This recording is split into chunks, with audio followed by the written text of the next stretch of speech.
Students, आज के lecture में हम पढ़ने वाले हैं कि how to compare bond angle.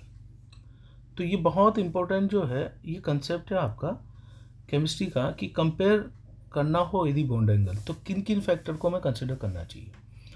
तो ये जो हम बात कर रहे हैं ये हम बात कर रहे हैं कि कोवेलेंट कंपाउंड अगर हमारे पास है और कोवेलेंट कंपाउंड में डिफरेंट कंपाउंड देके हमसे पूछ लेता है कि बॉन्ड एंगल का करेक्ट ऑर्डर क्या होगा। ठीक है, ये टॉपिक है हमारा केमिकल बॉन्डिंग का। ठीक है, तो आगे बढ़ते हैं हम कि जो बॉन्ड एंगल है बेसिकली वो कई फैक्टर्स पे डिपेंड करता है।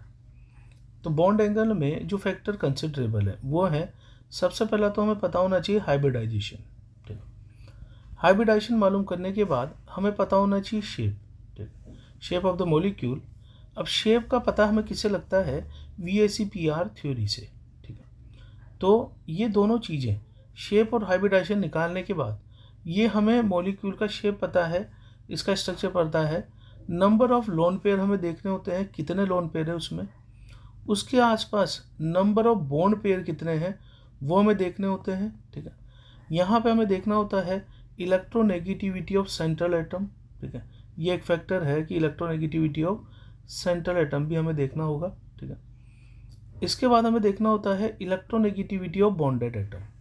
ठीक है, तो ये कॉम्प्लेक्स टॉपिक है केमिकल बॉन्डिंग का जिसमें हमें बहुत सारे फैक्टर देखने होते हैं। ठीक है, यहाँ पे जो है इलेक्ट्रोनेगेटिविटी का आइडिया होना चाहिए बच्चे को। ठीक है, इसके अलावा उसका स्ट्रक्चर उसको पता होना चाहिए कि उसमें कितने लोन पेयर हैं, कितने बॉन्ड पेयर हैं। ठीक है, और इसका करेक्ट हाइब्रिडाइजेशन क्या है और वेस्पार थ्योरी इसका शेप क्या प्रेडिक्ट करती है।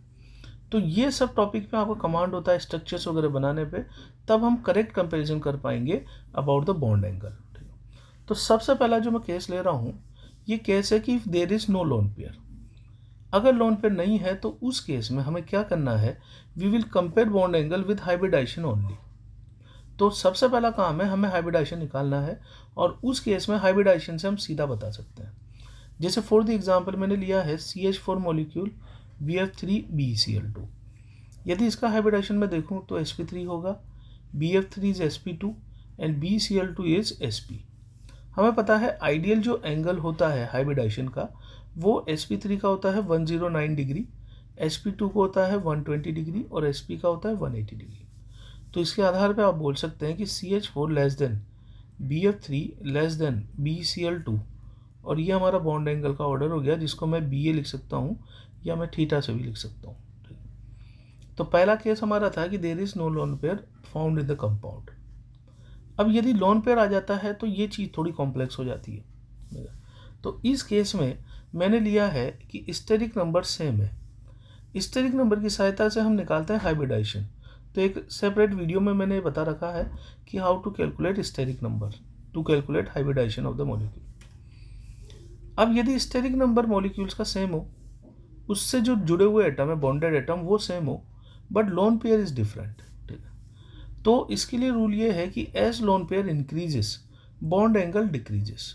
ठीक है, तो जैसे मैं एग्जांपल लेता हूँ CH4 अमोनिया और वाटर का, इन सभी का हाइब्रिडाइजेशन है sp3। ठीक है, लेकिन स्टेरिक नंबर यहाँ 4+0 होता है, अमोनिया में 3+1 और वाटर में 2+2।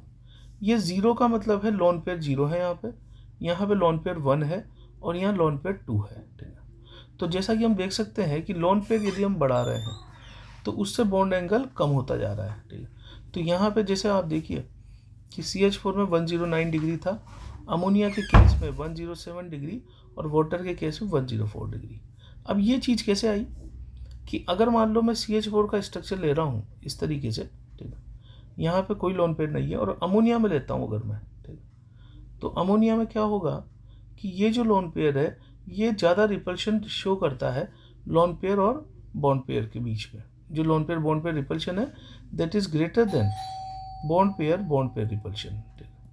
तो होता क्या है कि इसका जो रिपल्शन ज़्यादा लगता है इस वजह से बॉन्ड एंगल इसका थीटा डिक्रीज होता है। अगर मैं वाटर के साथ इसको कंपेयर करता हूँ तो वाटर के केस पे 2 लोन पेयर होते हैं। ठीक है, तो इनका जो रिपल्शन है इनके ऊपर बॉन्ड पेयर के ऊपर ये रिलेटिवली ज़्यादा होता है और इसका थीटा और कम हो जाता है कंपेयर टू अमोनिया। तो बॉन्ड एंगल का ऑर्डर हमें पता लग गया कि CH4 जो है इस केस में ज़्यादा है देन अमोनिया देन वाटर। और इसके नीचे में इनके लोन पेयर लिख देता हूँ, यहाँ लोन पेयर 0, या 1 और 2। ठीक, अब अगला जो केस हम लेते हैं अगला केस है हमारा कि स्टेरिक नंबर हमने सेम रखा हुआ है, ठीक, यानी हाइब्रिडाइजेशन सेम है उसका, लोन पेयर भी हमने सेम ले लिए, ठीक है, बॉन्डेड एटम भी हमने सेम ले लिए, ठीक है। अब इस केस में हम चेक करेंगे सेंट्रल एटम की इलेक्ट्रोनेगेटिविटी से। तो as electronegativity of central atom increases, ठीक है, इससे क्या होगा कि जो बॉन्डेड इलेक्ट्रॉन है वो कम क्लोजर, ज़्यादा नज़दीक आ जाएंगे सेंट्रल एटम के, और ज़्यादा नज़दीक आएंगे तो उनके बीच का रिपल्शन बढ़ने लग जाएगा, और रिपल्शन बढ़ने के कारण बॉन्ड एंगल जो है वहाँ पे बढ़ जाता है। तो जैसे मैं एग्जांपल लेता हूँ अमोनिया और पीएच3 का। तो अमोनिया का थीटा अगर मैं कंपेयर करूँ बॉन्ड एंगल, तो अमोनिया 107 डिग्री और पीएच3 93 डिग्री। तो इसमें हम ये देख सकते हैं कि यहाँ पे अंतर सिर्फ किसमें है, यहाँ स्टेरिक नंबर इसका 3+1, इसका भी 3+1। बॉन्डेड एटम दोनों में हाइड्रोजन है, ठीक है, तो ये भी सिमिलरिटी हो गई। अब हम चेक करेंगे electronegativity of nitrogen and phosphorus. Electronegativity of nitrogen is more then phosphorus. इसका मतलब जो नाइट्रोजन एटम होगा वो बॉन्ड पेयर को ज़्यादा फोर्स से अट्रैक्ट कर रहा होगा, क्योंकि इसकी इलेक्ट्रोनेगेटिविटी ज़्यादा है। तो इससे क्या होता है कि जो बॉन्ड पेयर है वो ज़्यादा पास आ जाते हैं, और बॉन्ड पेयर जैसे ही पास आने लगते हैं इनके बीच का रिपल्शन बढ़ेगा, और रिपल्शन बढ़ने के कारण थीटा इनके बीच का बढ़ जाता है। तो इलेक्ट्रोनेगेटिविटी बढ़ने पर थीटा बढ़ गया, ये दूसरा कंक्लूजन था, लेकिन उसके पहले ये इंश्योर कर लें कि ये फैक्टर सेम होने चाहिए, steric number same, lone pair same, bonded atom same. अब चौथा केस में ले रहा हूँ कि स्टेरिक नंबर हमने सेम ले लिया, लोन पेयर भी सेम ले लिया, अब की बारी हमने सेंट्रल एटम सेम ले लिया, but the bonded atom is different. Reverse case है उसका। इस केस में हम क्या करेंगे, हम देखेंगे बॉन्डेड एटम की इलेक्ट्रोनेगेटिविटी। तो as electronegativity of bonded atom increases, ठीक है, उस केस में क्या होगा, जो बॉन्डेड एटम है वो ज़्यादा फोर्स से इलेक्ट्रॉन खींच रहा होगा, ठीक है, तो उस केस में जो बॉन्ड पेयर होगा उसका, ठीक है, it move at far distance, ठीक है, तो ये दूर चला जाएगा, फार डिस्टेंस यानी दूर चला जाएगा। दूर जाने के कारण इसका रिपल्शन कम हो जाएगा इनके बीच में, और जैसे रिपल्शन कम होगा वैसे ही बॉन्ड एंगल डिक्रीज कर जाएगा। तो इसको मैं समझाता हूँ एग्जाम्पल से। जैसे एग्जाम्पल में मैंने लिया NF3 वर्सेस NCl3। अब इसमें देखिए नाइट्रोजन सेम है हमारे पास, लोन पेयर एक एक है दोनों के पास, पर बॉन्डेड एटम फ्लोरीन और क्लोरीन का अंतर है। तो as we know that the electronegativity of fluorine is more than chlorine, तो फ्लोरीन क्या करेगा, इन बॉन्ड पेयर को खींचकर अपने पास ले जाएगा। तो सेंट्रल एटम के रेफरेंस में ये दूर चले जा रहे हैं, और जब दूर जाएंगे तो इनके बीच का जो रिपल्शन है वो डिक्रीज होगा, और डिक्रीज होगा तो थीटा इनका कम होता जाएगा, पास ये जो है दूर पास पास आते जाएंगे।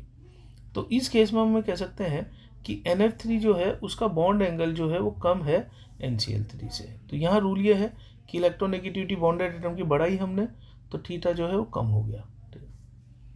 यहाँ पे मैं इसको एक और चीज़ से समझा सकता था कि साइज जो है क्लोरीन का बड़ा होता है फ्लोरीन से, ठीक है। तो अगर आप छोटे नाइट्रोजन एटम के आसपास क्लोरीन रखते हो तो इसका जो बॉन्ड एंगल होगा वो ज़्यादा होगा, ठीक है, और कंपेयर टू फ्लोरीन अगर मैं रखता हूँ छोटे एटम को नाइट्रोजन के पास में, तो बॉन्ड एंगल जो है यहाँ थीटा लेस होगा या थीटा ज़्यादा होगा। तो चाहो तो आप इलेक्ट्रोनेगेटिविटी के बेसिस पे देख लो, या फिर आप उस केस में जो है यहाँ पे साइज से देख लो। और एक और चीज़ है हमारा देखने का, वो है बेंट रूल, ठीक है। तो बेंट रूल मैंने एक सेपरेट वीडियो में बताया हुआ है, तो वहाँ पे आप इन एग्जांपल को बेंट रूल से भी समझ सकते हैं। तो ये बॉन्ड एंगल के लिए हमें बहुत सारी चीज़ें देखनी होती है, जैसा मैंने बताया कि इसके लिए आपको कमांड करना पड़ेगा इन टॉपिक्स पे, कि आपको जो है हाइब्रिडाइजेशन पता होना चाहिए, shape, VSEPR theory, lone pair, bond pair की संख्या और इलेक्ट्रोनेगेटिविटी के बारे में करेक्ट आइडिया होगा, then we can compare the bond angle topic. तो ये कॉम्प्लेक्स टॉपिक है बॉन्डिंग का, जो बहुत ही सावधानी से किया जाता है।